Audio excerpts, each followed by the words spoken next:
Okay, so I'm back in my Mac and I'm actually looking at github.com and I'm already logged in into GitHub.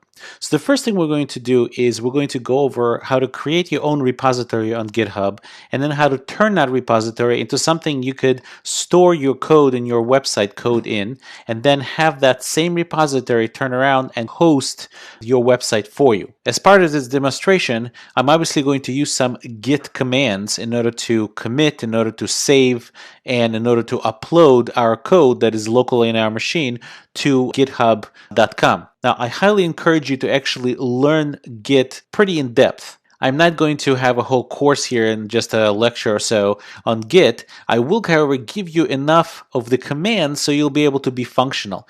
But I would very highly encourage you to go and read at least through the branches chapter of the Git book. And the way you could do that is it's free online. You could just say Git book. If you say Git book, the very first thing that should come up is this Git book link. And this is a book that if you wanted to actually, you could get as a PDF or you could read the entire thing online. And I strongly suggest that you read the first 3 chapters. It's really not that complicated. But for our purposes, as long as you know the commands that I'm going to give you, you should be okay. But if you want to become a full stack developer or even just a front end developer, you should definitely try to learn Git and its basic commands. Okay, so I am in my account right now. This is my Yhaikin, that's my account. And probably you're going to see something very similar, but you probably aren't going to have as many things going on possibly in your GitHub account. So the first thing you want to do is create a GitHub repository. This is how you're going to basically submit your assignments as well. So you could go to your picture, your icon, whatever it is, and there's a little icon next to it, to the left of it, and it's a plus. And if you click on it, click on the down arrow, you could say new repository. And I'm going to go ahead and create a new repository. We'll call it Coursera test. And this is like I already tried that before, so it already knows that I've tried that. So Coursera test, and I'll give you a green check mark saying, yes, it's available. And I'll just say that this is a Coursera test repository. And it's going to be public. If you want to make it private, you have to pay. We're not going to want to pay, so we're going to just leave it public, and we'll go ahead and initialize it with a README file, always a good idea. And all you have to do now is click Create Repository.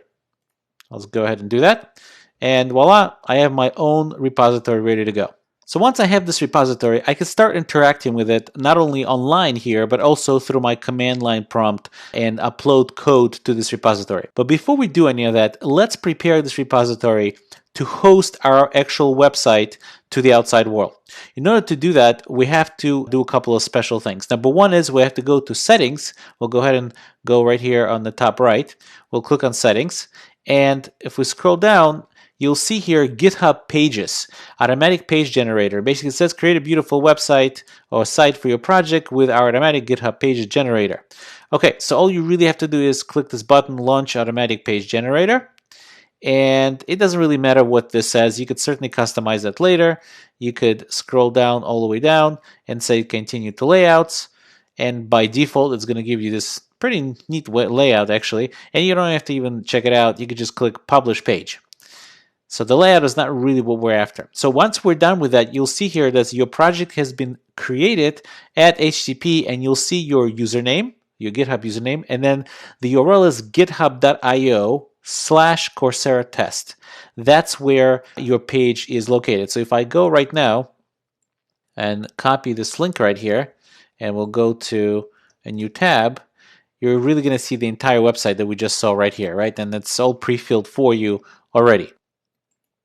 Now, this link will not always stay here. If you refresh the browser, it's gone. So how do you, if you forget where that link is, where do you find it? Well, you go back to settings and you scroll down, and under GitHub Pages, you'll see that link again. You could actually click it, open it up, and there it is again. Now, when you created the GitHub Pages, let's go back to our repository. We'll click on this Coursera test. So now when you created that link, what you actually did is you created a separate branch. Now, I'm not going to go into, again, the explanation, a whole big explanation about branches, but the bottom line is the way Git works is it can have several branches, like several parallel streams almost, of the same repository, of the same kind of database of your code. So the way you see what branches you have is right here, branch and right now it says it's master. If you click on it, you'll see that there's another branch here that actually wasn't there before. If we opened up before, we would have seen only master. But now there's another one called GH Pages. If you click on that, GH Pages, you'll see all this stuff here you really didn't put in here before. Well, this stuff is that website that was created for you. So that index.html is that big page with a giant green banner that you've seen. So now, if you're an advanced GitHub user, feel free to use whatever branch you want and then go ahead and merge your stuff into the gh-pages branch. But just know that whatever is in gh-pages branch, that's the only thing that's going to show up on that special link that you created. Nothing in the master, nothing in the other branches will actually show up. So for the beginners, what I would suggest doing is that you should always use just GH Pages and commit everything there. But just remember that the base directory is that website that got created. So if I were you, I'll probably create a subfolder and put everything into that subfolder and leave this front page alone. Or if you want, you could wipe the whole thing out and just create your own page here, right here in the root folder. But for now, it's time to go ahead and take this repository and bring it down to our local machine. Well, the way we could do that is we have this right here, this URL. This URL actually points to our repository. You could see it has Coursera test.git. And we could copy this URL by just simply clicking this link. We'll go ahead and open the terminal. So now what we'll do is we'll say git clone. Clone is the command to actually take the repository that is somewhere remotely and just provide the URL to that repository. And you can see we're done. If we do ls now, you'll see that I have Coursera test. That is our repository right there. Let's go ahead and cd into it. And you'll see that the only thing there, it's readme. Okay, so really what's going on is if you do git status, you'll see that we are on branch master and nothing really is right now changed. The thing is though, we don't really want to be on branch master. Again, unless you're a more advanced user, we really want to be on the branch GH Pages. And the way we could do that is to say git checkout GH Pages. And when we do that, now we say git status, we're going to be on GH Pages. And if you do ls, you'll see all that index.html, that params.json and style sheets folder, it's all there from, if you switch back to the browser, it's all right here in that branch. So now we have a couple of choices. If we want, we could just go ahead and wipe out this whole thing and we'll basically wipe out that auto-generated website, or we could leave it alone and just basically make a directory, and then call it, let's say, site, and cd into that site directory, and there's nothing there. Great. So now we could go ahead and open up Sublime Text, and we'll save this page right here. We'll go ahead and save this page to our Coursera test, and site. We'll save it and call it index.html. And we could quickly do HTML and do control space for a quick little template. We'll say hello Coursera, and we'll have h1 here. Also say hello Coursera. Okay, so we have a very quick page. We saved it. Let's go back to our terminal. We'll do ls, and we see this index.html.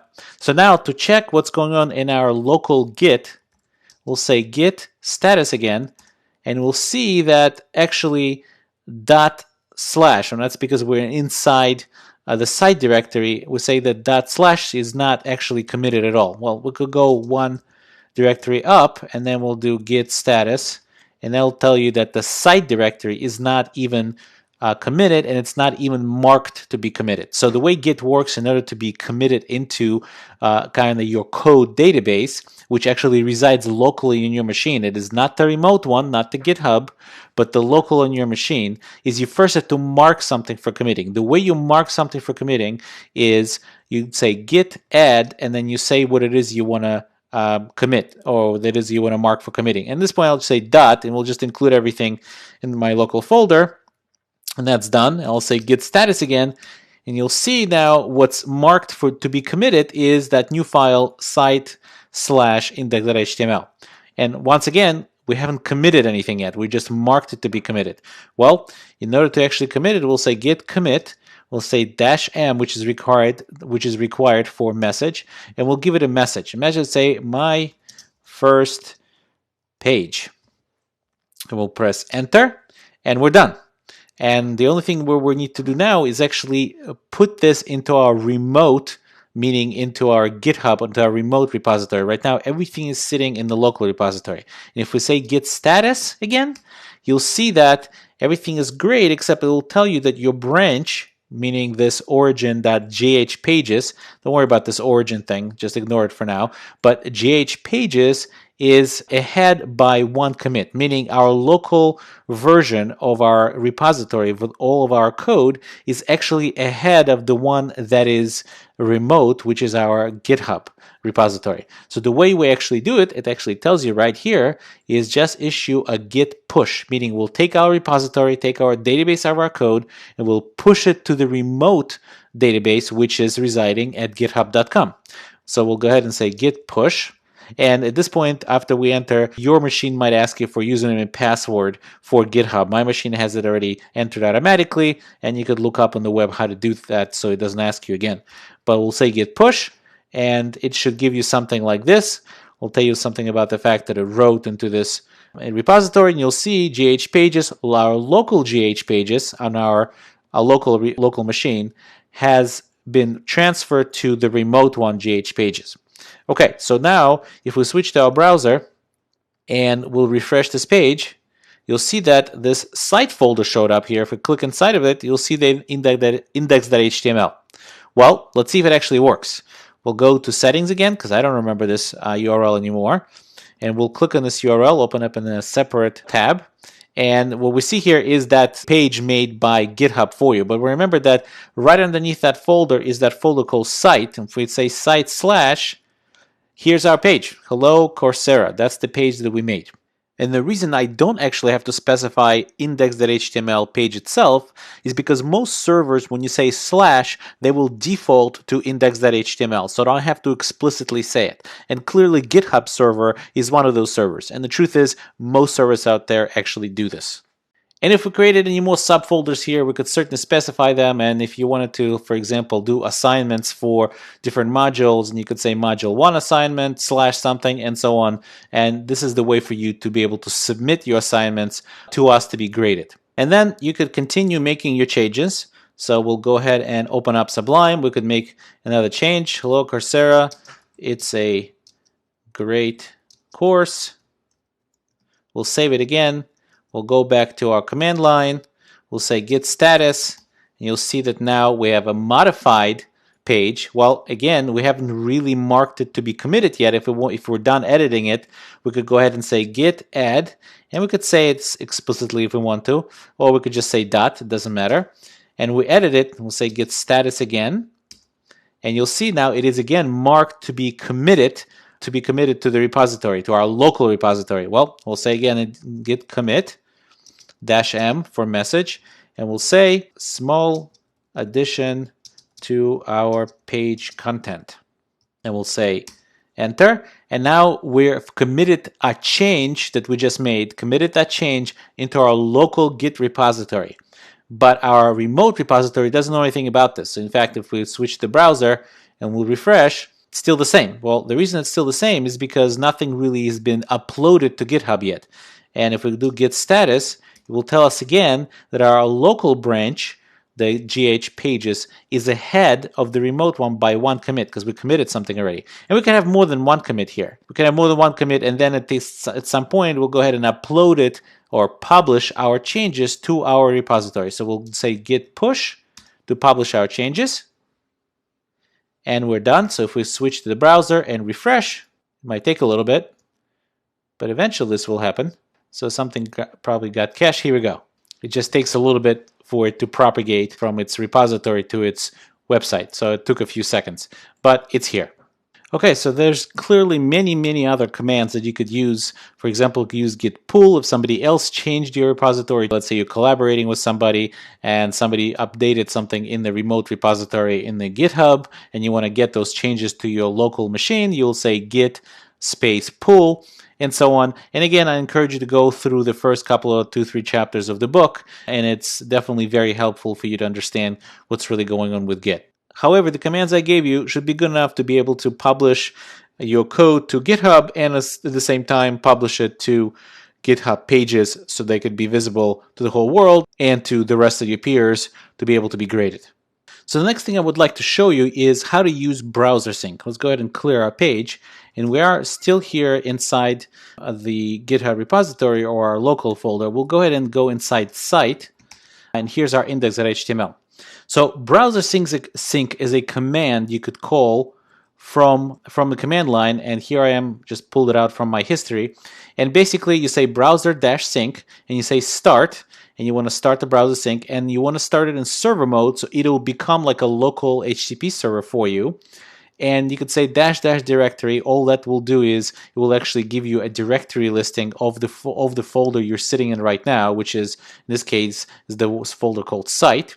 And then you say --files, meaning which files should browser sync watch for. And if any of those files change, the browser sync will go ahead and reload those things in the browser. So you don't have to keep clicking reload over and over and over again.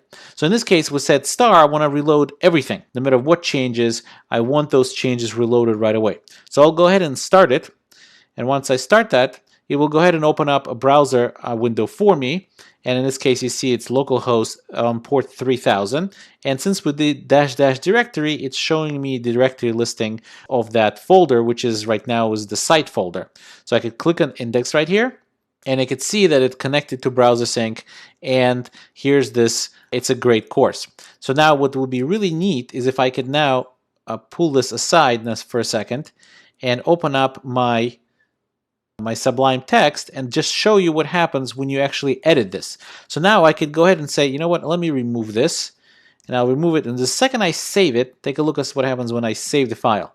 When I save the file, all of a sudden this gets updated as well. So this is extremely convenient. So that means whenever what is going on here, the cascading style sheets, new content, whatever, it always becomes immediately available right there in the page, so you don't have to keep coming over here and clicking refresh. That is a huge time saver when you're developing and trying to see immediately what's going on the page without having to go and clicking refresh.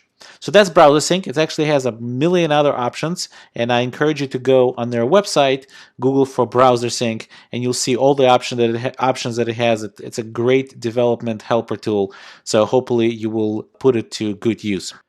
Okay, at this point your environment is all set up and you're ready to move on.